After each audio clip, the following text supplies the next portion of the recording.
Al-Quran berumum. Ulama berbeda pendapat. Yang penting yang lebih baik itu dimasukkan ke dalam kepentingan umum, jalan, jembatan. Ya itu bisa. Karena kalau misalkan nanti kita bertobat kepada Allah, ya uangnya uang saya gitu. Itu nanti ketika di akhirat kita cari orangnya. Makanya masuk ke dalam hadis akadruna manil muflis. Tahukah kalian siapa orang yang rugi tersebut kata Rasulullah? Orang yang rugi kata Rasulullah, orang yang banyak sekali melakukan kemaksiatan. Dia banyak melakukan kebaikan di dunia, tapi kemaksiatannya juga banyak. Menzolimi si fulan, memakan harta si fulan. Nanti ketika di akhirat kebaikannya diberikan kepada si fulan sampai dia benar-benar tidak memiliki lagi kebaikan. Padahal kemaksiatannya atau kesalahannya masih banyak. Kesalahan orang tersebut ditimpakan kepadanya sehingga dia diperintahkan oleh Allah malaikat untuk menyeret dirinya dicampakkan ke dalam. Maka kalau kita mengkaji bagaimana kebesaran Allah itu sangat mencintai kita,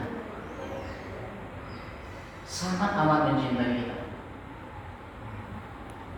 Dalam hadis sahih disampaikan bahwasanya Allah itu setiap pagi dan petang, setiap pagi selalu membuka pintu taubatnya. Agar apa kata Rasulullah? Agar orang yang melakukan kesalahan di malam hari bertaubat kepada Allah di pagi hari. Dan Allah juga selalu membuka pintu taubatnya di malam hari, agar orang yang melakukan kemaksiatan di pagi hari datang kepada Allah meminta ampun kepada Allah. Sampai kapan? Sampai matahari terbit dari barat. Kalau sudah hal seperti itu tidak ada lagi kesempatan.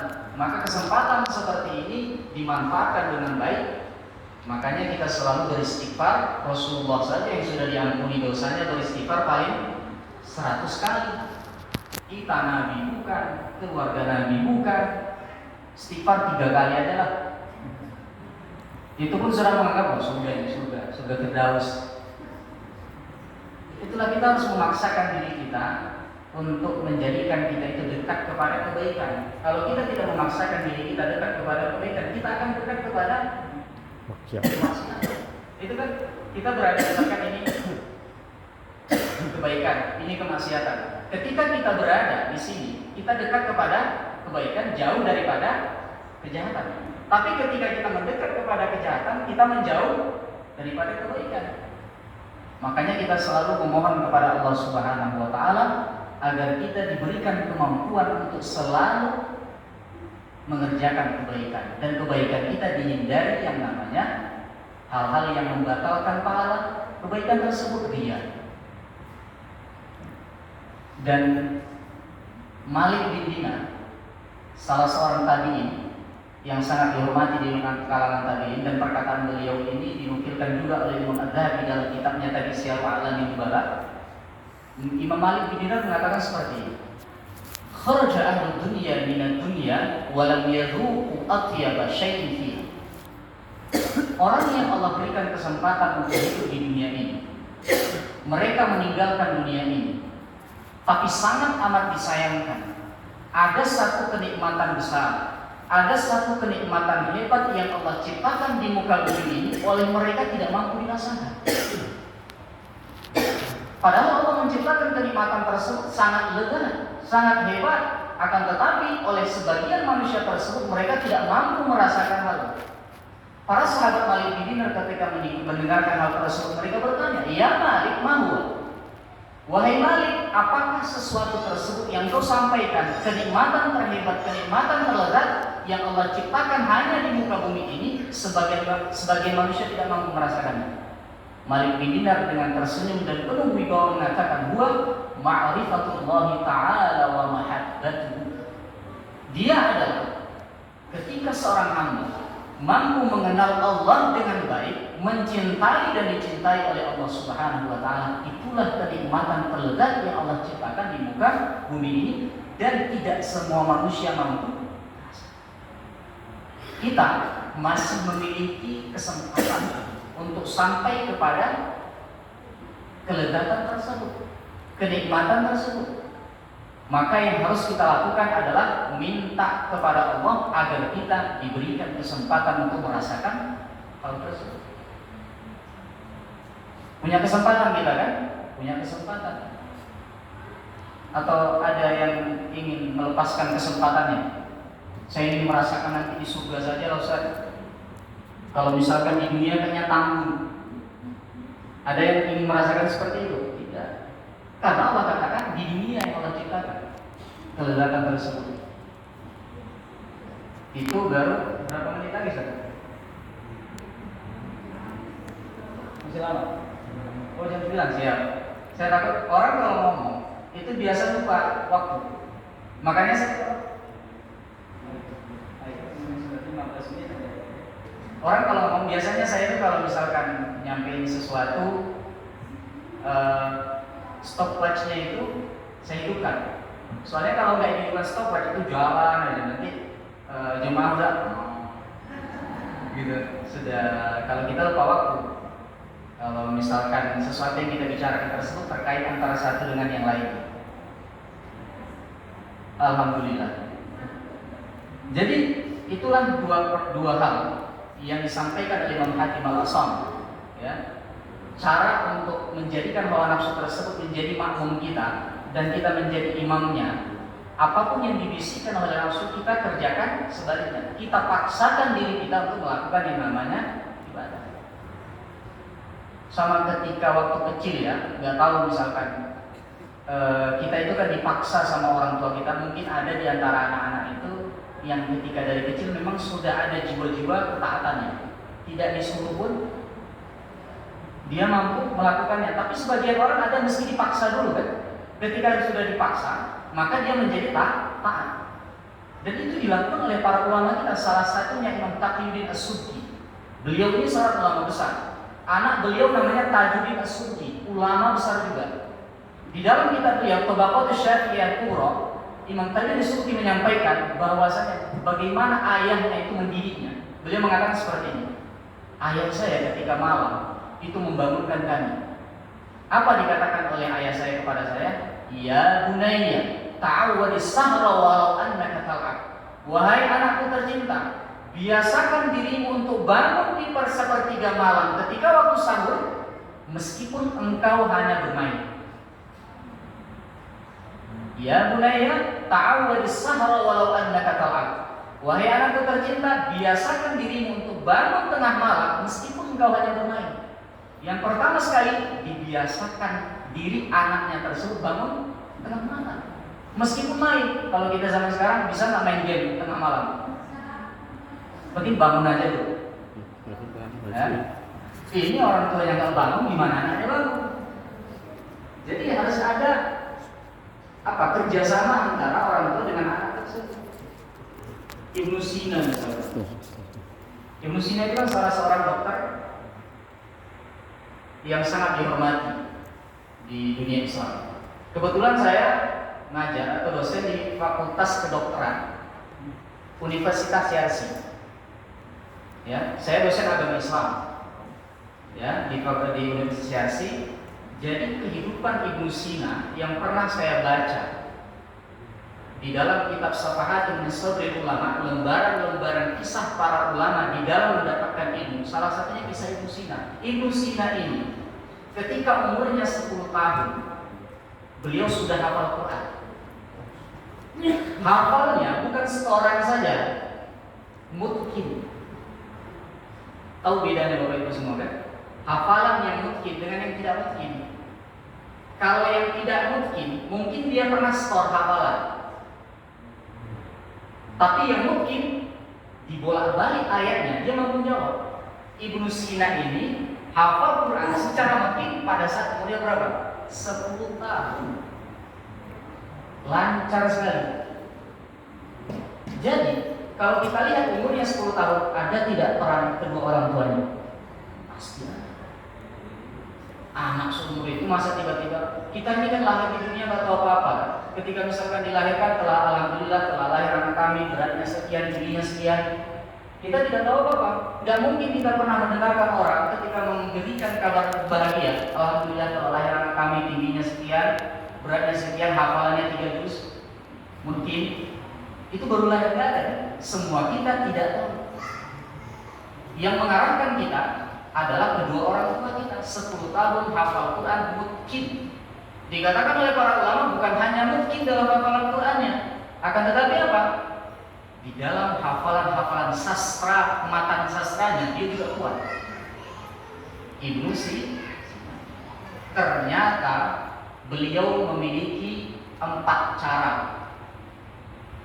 ketika beliau 10 tahun seperti itu, dan dia menjadi seorang ilmuwan besar, seorang dokter muslim yang sangat dihormati, seorang filsuf besar. Yang pertama, kata para ulama terkait Ibnu Sina ini, ketika beliau ada masalah, baik itu masalah ketika beliau belajar, ketika menjadi penuntut ilmu, atau ketika menjadi seorang ilmuwan besar. Pertama sekali ketika beliau menemukan masalah, tawaddu'a. Pertama sekali yang beliau lakukan adalah kalau menemukan masalah beliau wudu. Yang kedua, wa qasadal masjidal jami'ah. Beliau setelah wudu, beliau lihat masjid mana yang terdekat, walaupun tengah malam beliau pergi. Ketiga, salat. Beliau salat 2 rakaat, salat mutlak atau salat hajat. Yang keempat, wada'a Allah Ta'ala bi an yusahilaha lahu. Kemudian dia tengadahkan tangannya kepada Allah, dia minta kepada Allah agar permasalahan yang sedang dia lakukan ini dimudahkan oleh Allah Subhanahu wa taala. Itu yang dipakai oleh Ibnu Sina, dan itu yang dinukilkan dan dituliskan oleh para ulama kita di dalam kitab-kitab mereka. Salah satunya dalam kitab yang dikarang oleh Syekh Abdul Fattah Al-Ghuddah dalam kitabnya Safahatul min Sabril Ulama'i ala Syada'idil Ilmi wa Tahsil. Lembaran-lembaran kisah kesabaran para ulama di dalam menghasilkan ilmu. Itulah Ibnu Sina.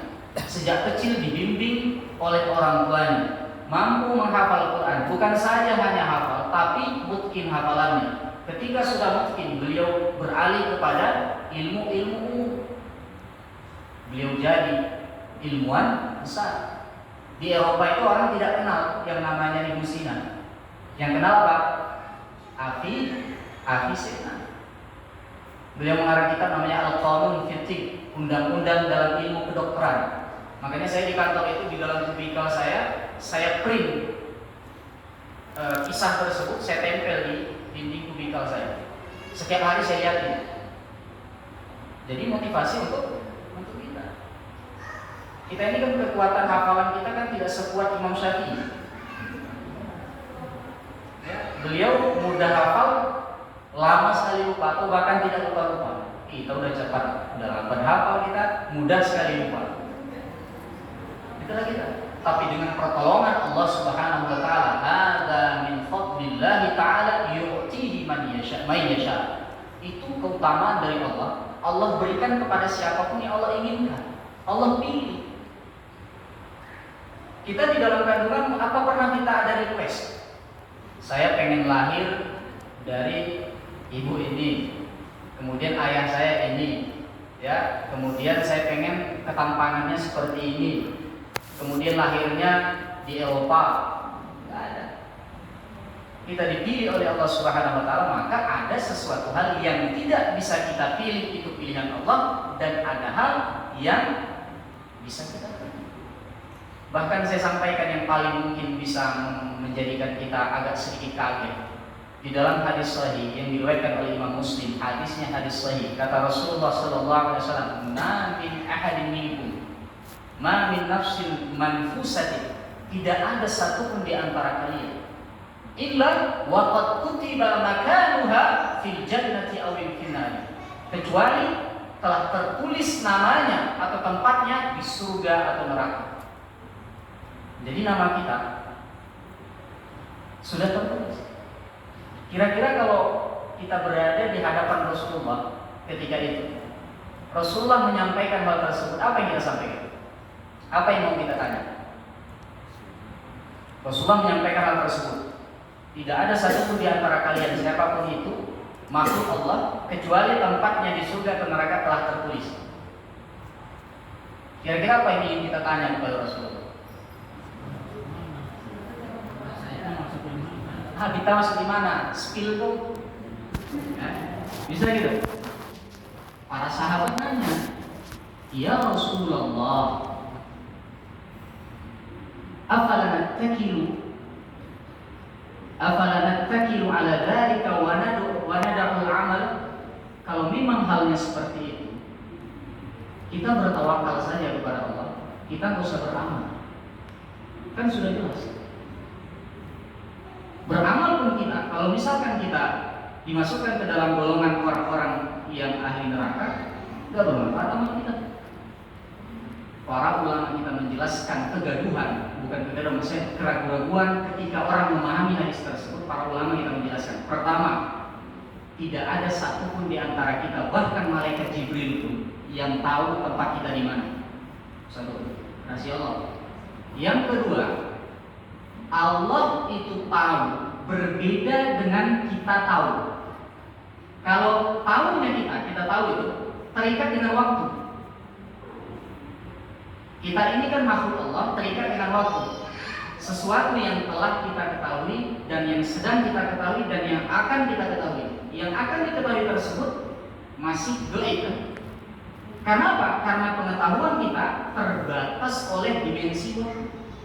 Pengetahuan Allah itu tidak terikat dengan waktu.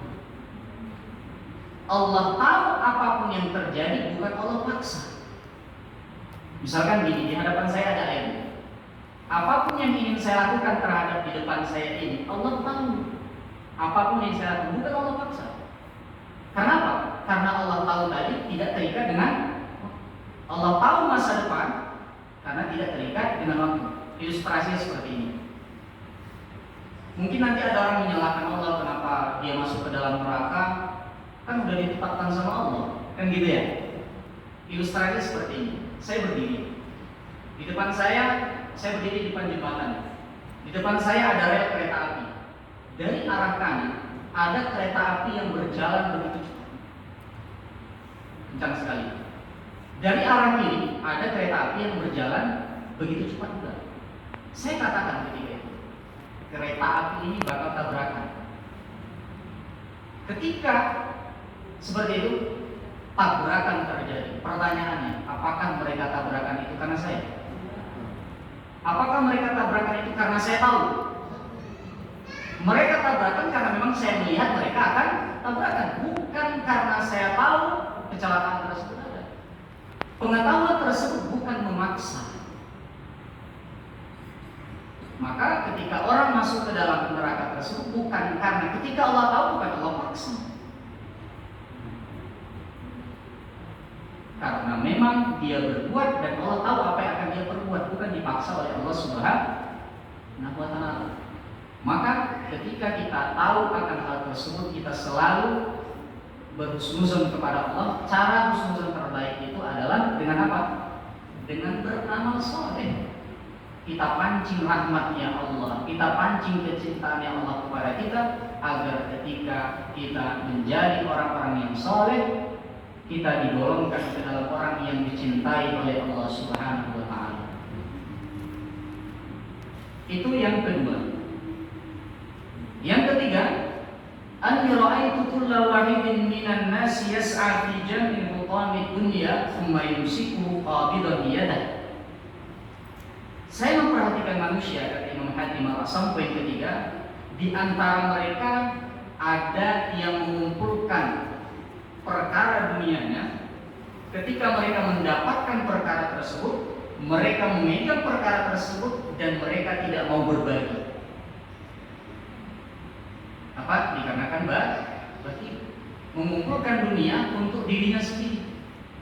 Ada orang punya uang 10 miliar. Berapa persen zakat? 2,5%. Berapa juta? 2,5% dari 10M. 25 juta. 250 juta. Oke. Itu 1 tahun. Kalau dia memiliki uang 10M, tidak mengeluarkan zakat selama 10 tahun, 250 kali 10, 2,5M. Oke. Kalau tadi orang memiliki 100 juta, yang dikeluarkan 2,5%, itu 2 juta setengah. Mudah tidak? Mudah. Kalau ada orang punya 10M, 1 tahun dimiliki, dikeluarkan 2,5%, 250 juta, masih muda. Tapi kalau sudah tidak mengeluarkan selama 10 tahun 2,5 M, mulailah dia berpikir, banyak juga ya. Padahal 2,5 M tadi dari uang 10 M nya 10 tahun tidak dibayarkan, itu bukan hak dia, hak orang lain. Ketika dia memaksakan dirinya memakan hal tersebut, itulah mencari dunia tadi, menjadikan hal tersebut mengakar dalam dirinya, sehingga ketika Allah wajibkan dia mengeluarkan hak orang lain, ya, maka di situ merasa berat. Dan itu kalau misalkan tidak dikeluarkan, Allah jadikan hartanya tidak berkah. Itu sangat berbahaya. Padahal kalau kita lihat ya, Allah perintahkan berapa persen? 2,5%. 97,5 itu hak kita. Tapi gara-gara 2,5% kita tahan diri kita untuk tidak mengeluarkannya, maka itu menjadikan harta kita tidak berkah. Gara-gara kita tidak mau 2,5%, merusak yang 97,5% tadi. Bahaya tidak? Bahaya. Makanya ini disampaikan oleh Imam Hakim Al-Asam, di antara manusia ada yang berusaha untuk mengumpulkan kenikmatan harta duniawi, tapi ketika mereka sudah mendapatkan, mereka pegang sekuat-kuatnya dan mereka tidak mau berbagi. Wala yatasaddaqu, dan ia tidak mau bersedekah, baik itu sedekah wajib yaitu zakat atau sedekah yang bersifat sunnah. Itu karena apa? Makanya cara terbaik itu ketika kita mendapatkan sesuatu, pertama sekali kita bersyukur kepada Allah, kemudian kita minta kepada Allah agar harta tersebut membantu kita untuk berjalan dalam ketaatan kepada Allah. Saya sering sampaikan kepada teman-teman saya, kepada jemaah ketika saya sampaikan, kepada mahasiswa saya juga, saya katakan begini, orang yang diberikan kemampuan atau kekuatan secara finansial, mereka itu memiliki privilege atau keistimewaan untuk bahagia di dunia dan bahagia. Ya. Ada orang Allah berikan harta secara kuat dan dia memiliki privilege atau keistimewaan atau kesempatan besar untuk bahagia dunia dan akhirat.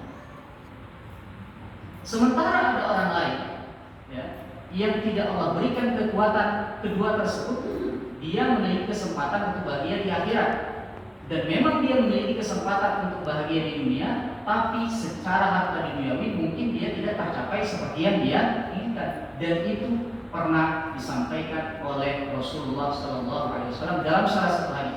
Rasulullah mengatakan, "Mathalu hadhihi ummati kamathali arba'ati nafar."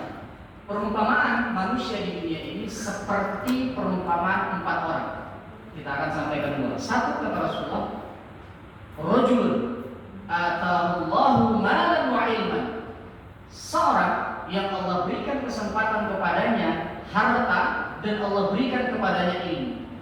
Dengan ilmu tersebut dia berjuang untuk menafkahkan hartanya dengan baik. Allah berikan dia 2 hal, apa? Ilmu dan harta. Dia berjuang dengan ilmunya, dia berjuang dengan hartanya. Ada mesin yang membutuhkan bantuan, dia bantu. Kemudian dengan ilmunya dia sampaikan kebaikan, dia sampaikan hal terbaik, ketaatan dan lain sebagainya. Itu yang pertama terus. Sedangkan kedua, rajul atallahu ilman wa lam yu'tihi malan. Seseorang yang Allah hanya berikan ilmu, tapi Allah tidak berikan harta. Akan tetapi orang yang kedua ini, kata Rasulullah, mengatakan dalam dirinya, "Lau kana li mithlu dzalika la'amiltu mithla ma fa'ala." Seandainya saya memiliki harta juga seperti orang yang pertama tadi, maka saya benar-benar akan melakukan seperti apa yang dia lakukan. Bukan sekedar inginnya, tapi tekad yang kuat. Kata Rasulullah apa? Fahuma fil ajri sawa'un. Mereka berdua, yang pertama dan yang kedua itu memiliki pahala yang sama. Padahal yang pertama tadi apa? Dikasih harta, dikasih ilmu, berjuang dengan 2 hal tersebut. Yang kedua hanya Allah berikan ilmu, tak Allah berikan harta, tapi dia memiliki tekad yang kuat. Seandainya Allah memberikan kesempatan kepadaku, saya akan melakukan seperti yang dia lakukan atau bahkan lebih. Kata Allah, kata Rasulullah, fauma fil ajri sawaru. Jadi kita kembangkan lagi. Kita misalkan seperti ini. Kita lihat seperti Imam Syafi'i misalnya. Beliau seorang ulama besar. Imam Nawawi seorang ulama besar. Meskipun mereka sudah tidak lagi di dunia, tapi kebaikan dan pahala mereka tetap jalan. Kita niatkan kalau saya memiliki anak, saya akan mengarahkan dia, menafkahkan harta saya agar menjadikan dia orang yang bermanfaat dunia akhirat. Seperti Imam Syafi'i misalnya. Itu kita memiliki tekad yang kuat. Benar-benar tekad yang kuat. Kita akan menjadikan anak kita terarah menjadi ulama dan lain sebagainya. Tekad yang kuat. Meskipun Allah tidak menganugerahkan kepada kita, mudah-mudahan pahala yang didapatkan Imam Syafi'i kita dapatkan. Itu tekad yang kuat, bukan hanya sekedar ini. Siapa yang tidak mau? Semua pasti. Itulah Islam begitu indahnya. Sebenarnya jalan masuk surga itu kata para ulama itu, meskipun di dalam hadis menyebutkan dikelilingi oleh hal-hal yang tidak mengenakan, tapi dengan bantuan Allah Subhanahu wa taala itu bisa menjadi sebuah kenikmatan. Mungkin 3 poin yang kita sampaikan, nanti mungkin pertemuan selanjutnya kita tidak tahu kapan, lanjutan akan kita lanjutkan, dan sekarang mungkin akan kita buka tanya jawab. Baik, jazakallahu khairan.